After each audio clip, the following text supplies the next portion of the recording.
जय श्री राम मित्रों। एक दूध बेचने वाली ग्वालिन थी।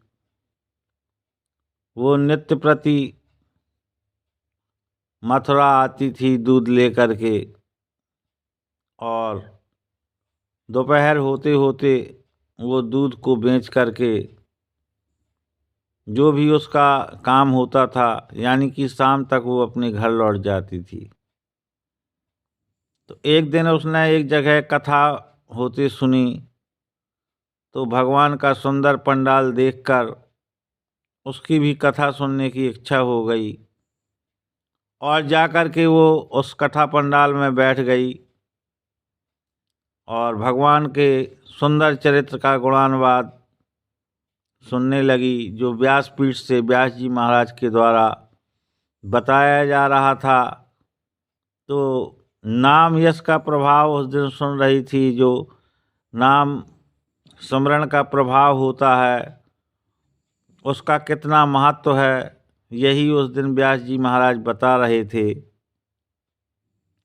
तो उन्होंने उस प्रसंग के दौरान बताया कि जो राधे गोविंद का स्मरण करते हैं, जो राधे गोविंद नाम का जाप करते हैं, वो भवसागर सहज ही पार हो जाते हैं।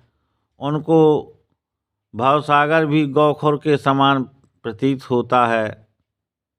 तो चूंकि वो सरल थी, उसके मन में तो ये था कि जो कुछ ये व्यासपीठ से कह रहे हैं उसको निश्चित ही से सिद्ध होना है, सत्य है वो बात। तो उसने ये नहीं देखा कि मतलब उसके खुद के विवेक पर ये नहीं आया कि मुझे यमुना नदी पार करने के लिए नौका की ही आवश्यकता पड़ेगी, ये कोई सिद्धि नहीं है। और वो बड़े भावुक होकर के उसने उस बात को ग्रहण किया, और रोज की तरह वो नाव घाट पर ना जा कर के एक दूसरे घाट पर जाती है, और वहाँ से वो श्री राधे गोविंद का जाप प्रारंभ करती है, और बड़े सहज में ही जमुना जी को पार कर लेती है। और जब एक दिन वो पार हो जाती है तो ये उसका नित्य प्रति का काम हो गया। वो आती और श्री राधे गोविंद का भजन करते हुए अपनी नदी स्वयं पार कर लेती।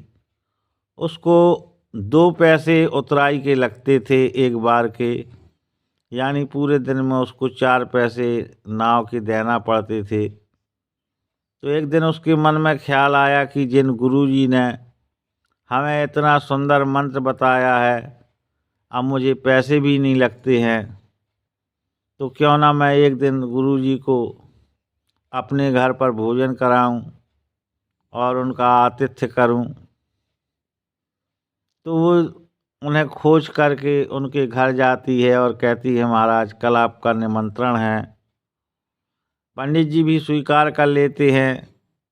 निश्चित समय पर पंडित जी स्नान ध्यान से निवृत्त होकर नवीन वस्त्र धारण कर वहाँ जाने के लिए तैयार हैं, और ग्वालिन भी उसी समय आती है और उनको सासम्मान अपने घर की ओर ले चलती है।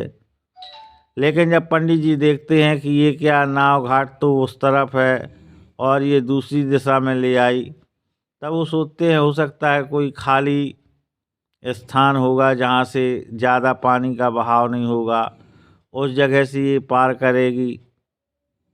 और वो जमुना जी में श्री राधे गोविंद मंत्र का उच्चारण करते हुए सहज जैसे एक आम रास्ता होता है उसी भांति चल दी। और पंडित जी ने सोचा कि यहाँ पानी कम है, तब तो ग्वालिन नहीं डूब रही है। तो पंडित जी ने भी जैसे ही कदम रखा, वो नदी में कमर तक समा गए।